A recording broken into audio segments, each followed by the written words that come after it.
사탄은 가정을 파괴합니다마는 하나님은 어찌든지 가정을 회복시키시려는 분이에요. 우리 예수님 보세요. 복음서에 예수님이 의도적으로 집마다 방문하셔가지고 그 가정의 문제를 해결해 주시고 가정을 온전히 세워주신 일들을 많이 보잖아요. 오늘 우리가 읽은 본문은 하나님께서 고넬료라는 사람의 집에 베드로 사도를 보내가지고 그 가정에 행하신 놀라운 사건을 기록하고 있습니다. 이 사건 이후로 고넬료의 가정은 가문의 역사를 새롭게 써내려가는 축복된 가정이 되었습니다. 나는 우리 교회가 가정을 치유하는 교회로서 성도들의 가정이 이 고넬료의 가정같이 되기를 소망해 봅니다. 그의 가정은 어떤 가정이었을까요? 간략하게 제가 말씀을 드리는데 우리가 이런 가정이 되도록 꿈을 꿨으면 좋겠어요. 첫째는 하나님이 기억하시는 건강한 건전한 가정이 됩시다. 여기 1절 2절에 보면은 고넬료가 어떤 사람인지를 소개하고 있는데요, 그는 유대인이 아니라 로마 이방인이었어요. 그의 직업은 군대 장교였습니다. 백부장이라 그랬으니까 100명의 부하를 거느렸어요. 오늘날로 말하면 한 중대장급 될까요?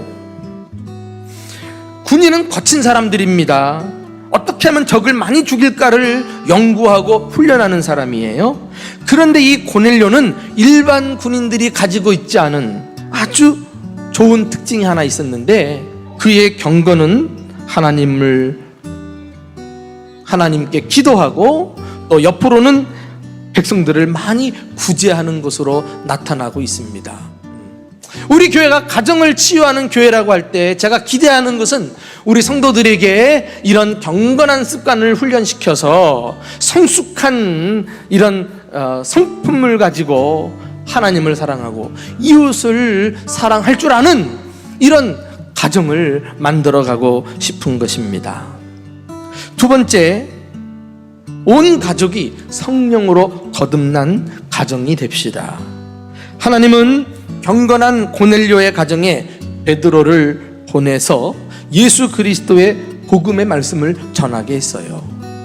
그의 집에 딱 들어가니까 고넬료가 기다렸다는 듯이 온 가족들을, 심지어 집안에 있는 종들까지 다 불러 모아가지고 가정 예배를 드립니다. 말씀을 함께 들은 거예요. 그런데 베드로가 예수님의 죽으심과 부활을 설교하는데 놀라운 일이 벌어졌어요. 어떤 일이에요? 말씀을 받을 때 성령께서 그들 가운데 부어진 것입니다. 충만하게 임한 것을 보고서 옆에 있던 사람들이 다 놀랐어요. 예수 그리스도의 십자가와 부활 사건을 우리에게 적용시켜서 실제로 일어난 사건으로 믿어지게 하시고 그것을 믿고 죄사함 받아 다시금 새 생명 가운데 살게 하시는 것, 이것은 오로지 성령님의 역사로만이 가능한 것입니다. 그런데 이 하나님을 경외했던 유대인처럼 이방인이 말이죠, 그런 마음을 가지고 하나님을 섬겼는데 비로소 복음을 깨닫게 되고 예수님을 믿어 온 가족이 구원받았다는 거 아닙니까? 참 우리가 흠모하고 싶은 가정의 모습입니다. 마지막 세 번째로 우리가 바라봐야 될 가정의 모습은 복음 전파의 도구로 쓰임받는 가정이 되는 것입니다. 고넬료의 가정은 이방인으로서 최초로 복음을 받아들여서 예수님을 믿었다는데 그 역사적인 의의가 있어요. 그 사건이 우리가 읽은 사도행전 10장에 나와 있거든요. 그런데 이 사도행전 10장은 사실 선교 혹은 교회 사적으로 아주 대단히 가치 있는 장입니다. 왜? 이 10장을 계기로 해서 이 복음의 역사가 전 세계로 퍼져나가는 포문을 연 사건이었거든요. 그 사건의 중심에 바로 고넬료의 가정이 쓰임받았다는 거 아닙니까? 놀라운 일입니다. 이후로 말이죠, 이제 11장 이후부터는 제자들이, 초대교회 성도들이요, 유대인에게만 머물러 있던 복음을 전 세계로 이방인들에게까지도 가가지고 담대하게 전한 거 있죠.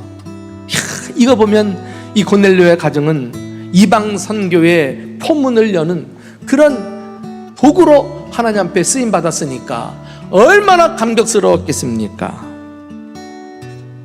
하나님께서 세계 선교를 위해 고넬료의 가정을 예비해 놓으셨던 것처럼 나는 여러분의 가정도 우리 대전중부교회 성도들의 가정마다 하나님 나라 확장을 위해 쓰임 받는 축복이 있으시기를 예수님의 이름으로 축원합니다.